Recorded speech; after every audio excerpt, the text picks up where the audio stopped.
Hey everyone, today we'll be going over my top 10 cards from Brothers Wars for Commander. Disclaimer, this is not purely ranked by power, but also include my personal preference, so you have been warned. So first, let's look at some honorable mentions that doesn't quite make the top 10 cut. So first we have Misery Shadow.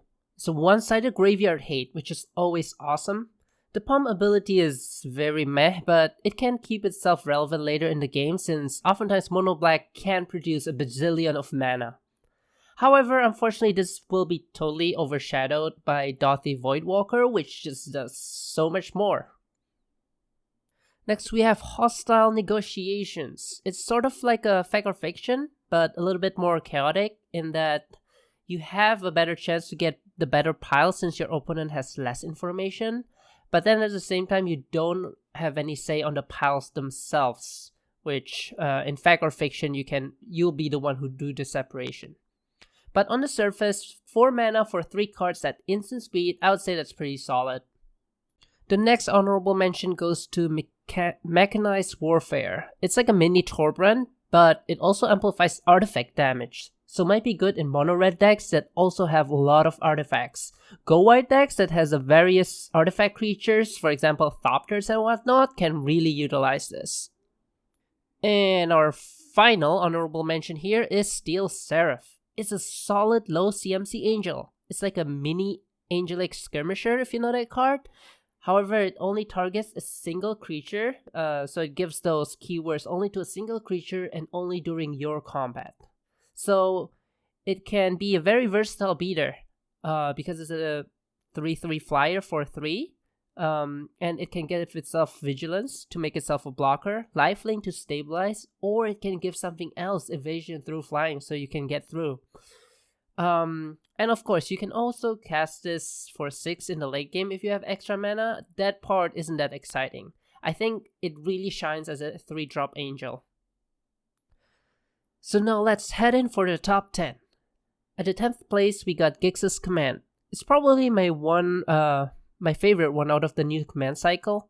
I like how it can handle both the biggest, scariest threats as well as plenty smaller creatures if your opponent goes wide.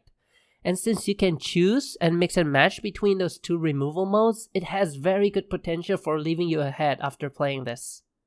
And then of course, if you only need one of the removal modes, getting back 2 creatures is always pretty solid.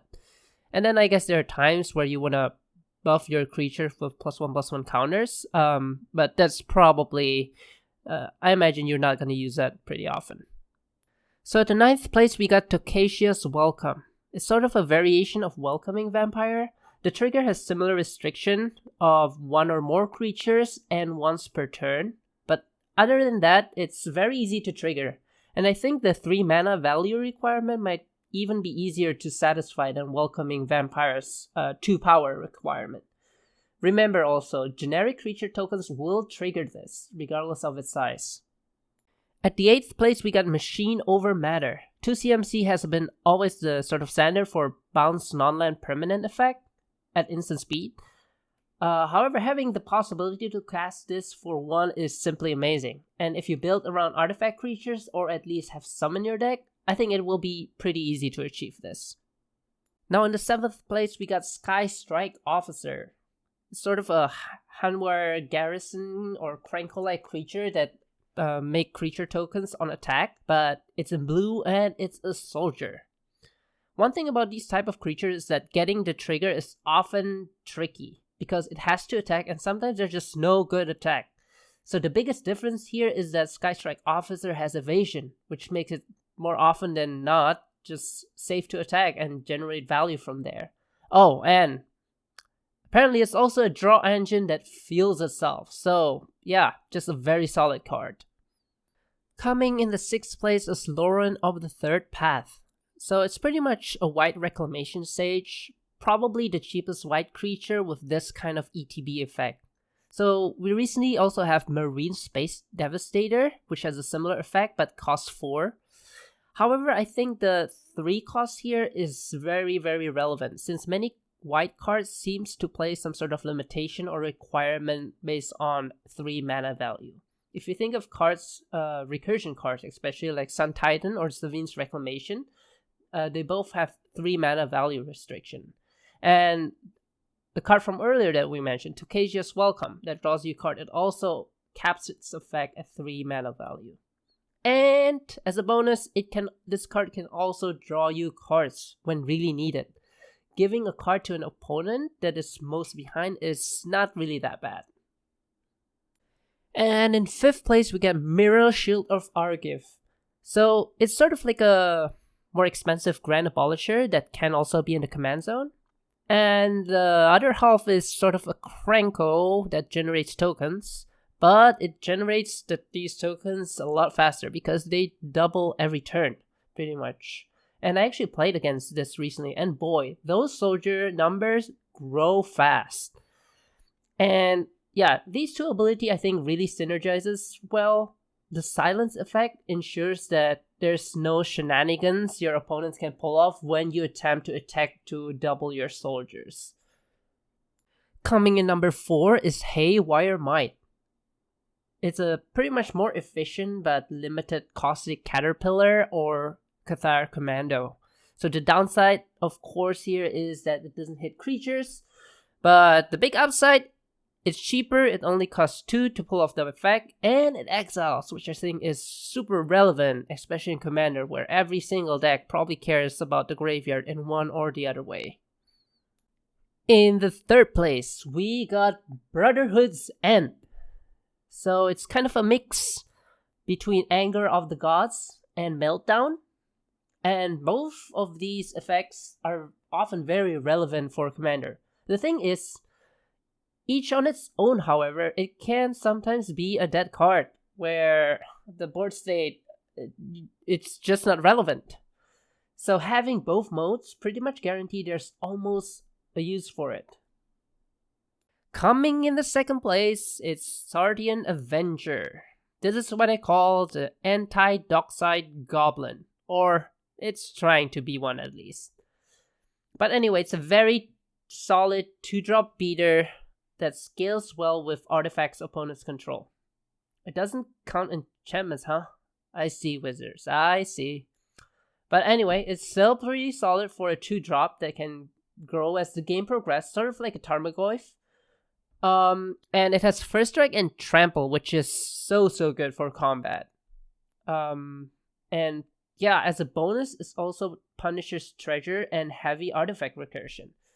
If your opponent has some sort of artifact recursion type of combo going on, this will probably at least dissuade them from going for it.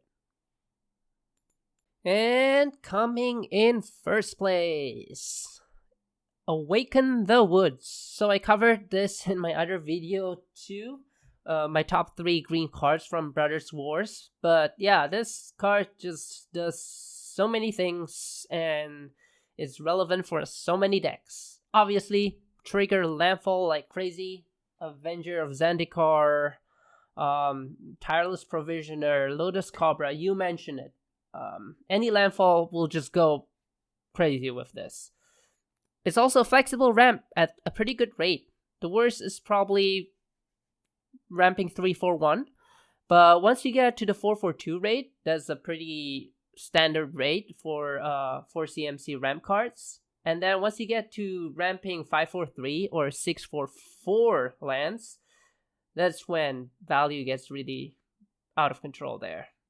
And finally, these are also creature tokens. So it's another X token maker in your deck that also trigger landfall and ramps you like crazy.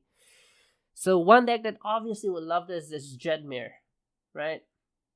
It doesn't just ramp you and maybe trigger some landfall from your Avenger from Zendikar if you have one, but it also probably just activates Jedmir.